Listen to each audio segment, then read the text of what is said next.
নমস্কার, শিলিগুড়ি এক্সপ্রেসে আপনাদের সকলকে স্বাগত। আমি ঋতু। সারাদিনের সেরা খবর নিয়ে শুরু করছি নিউজ এক্সপ্রেস। 34 বছর পর শিলিগুড়িতে ফিরছে রাজ্য টেবিল টেনিস প্রতিযোগিতা। 19 থেকে 26 November Siliguri municipal corporation indoor স্টেডিয়ামে হবে ভারতী ঘোষ মেমোরিয়াল সপ্তম স্টেট ও inter district table tennis championship 2025। BSTTA এর উদ্যোগে আয়োজিত এই প্রতিযোগিতায় অংশ নেবে রাজ্যের 18 জেলার 1300-এরও বেশি খেলোয়াড়। থাকবেন অলিম্পিয়ান ও শীর্ষ প্যাডেলাররাও। একক ইভেন্টে পুরস্কার তহবিল 2 লক্ষ। উদ্বোধনী দিনে সম্মানিত হবেন কিংবদন্তি শ্যামল দাস। বুধবার সকালে এসআইআর প্রকল্পের ফর্ম হাতে পেলেন শিলিগুড়ি মেয়র গৌতম দেব। নাগরিকত্ব ও ভোটার যাচাই প্রক্রিয়ার অংশ হিসেবে বিএলও তার বাড়িতে গিয়ে পরিবারের 4 সদস্যের জন্য ফর্ম তুলে দেন। মেয়র বলেন, গণতান্ত্রিক ব্যবস্থায় প্রত্যেকের নাম সঠিকভাবে ভোটার তালিকায় থাকা জরুরি। ইতিমধ্যে শিলিগুড়ি পুর এলাকায় বিভিন্ন ওয়ার্ডে বিএলওরা ঘরে ঘরে গিয়ে ফর্ম বিলি শুরু করেছেন। শীত পড়লেও জলপাইগুড়ি বাজারে সবজির দাম কমেনি। প্রায় সব সবজি 50 টাকার উপরে বিক্রি হচ্ছে। পরিবহন খরচ ও আবহাওয়ার প্রভাবে দাম না কমলেও কিছুটা স্বস্তি দিচ্ছে সরকারি সুফল বাংলা স্টল। ইন্দিরা কলোনি, শিরিষতলা ও বয়েলখানায় বাঁধাকপি 38, ফুলকপি 45, আলু 15 টাকা কেজি দরে মিলছে। তুলনামূলক কম দামে সবজি কিনতে ভিড় বাড়ছে সরকারি স্টলে।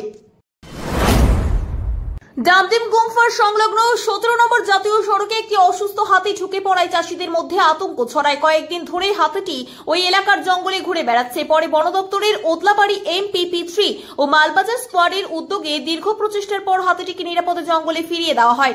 পরিবেশ প্রেমীরা জানিয়েছেন হাতিটি অসুস্থ এবং চিকিৎসার প্রয়োজন রয়েছে। শিলিগুড়ি পুর নিগমের 5 নম্বর ওয়ার্ডের সন্তোষীনগরে অবৈধ নির্মাণ ভাঙতে গিয়ে বাধার মুখে পড়েন পুরকর্মীরা। অভিযোগ, বাড়িটি রাস্তার অংশ দখল করে তৈরি। নোটিশ দেওয়া সত্ত্বেও সাড়া না মেলায় এদিন অভিযান চালানো হয়।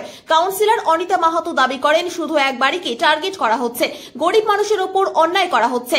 বাড়ির মালিক 7 দিনের সময় চেয়ে জানান নিজেই বেআইনি অংশ ভেঙে ফেলবেন। পরে পুলিশ পরিস্থিতি নিয়ন্ত্রণে আনে।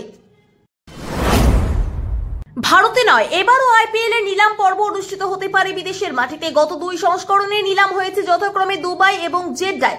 এবারও মধ্যপ্রাচ্যের 3 দেশ ছিল দৌড়ে, যেখানে এক ঝাঁক ভারতীয় ও বিদেশি ক্রিকেটারের ভবিষ্যৎ নির্ধারিত হওয়ার কথা।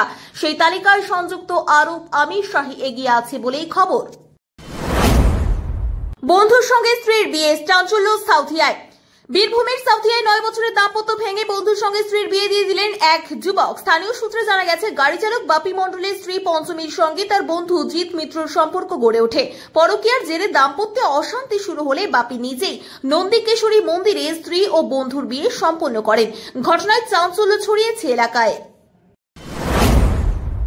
পুরুলিয়া, কাঁথি, কোচবিহার, বীরভূম, তমলুক 5টি বিধানসভা এলাকার একাধিক এন্ট্রি রয়েছে একজন ভোটারের।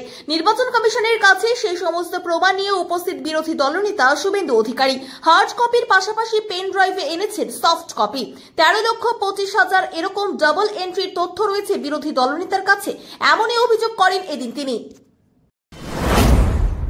গারুলিয়ার নিত্যানন্দ পল্লী থেকে টোটো চালক সুমন মজুমদারের ঝুলন্ত দেহ উদ্ধার করল পুলিশ। মায়ের দাবি, আর্থিক চাপ ও এসআইআর ফর্ম নিয়ে আতঙ্কে আত্মহত্যা করেছে ছেলে। তবে বিজেপি নেতৃত্বের দাবি, দেনার বোঝায় ভুগছিল সুমন। এসআইআর এর সঙ্গে মৃত্যুর সম্পর্ক নেই। পুলিশ ঘটনার তদন্ত শুরু করেছে।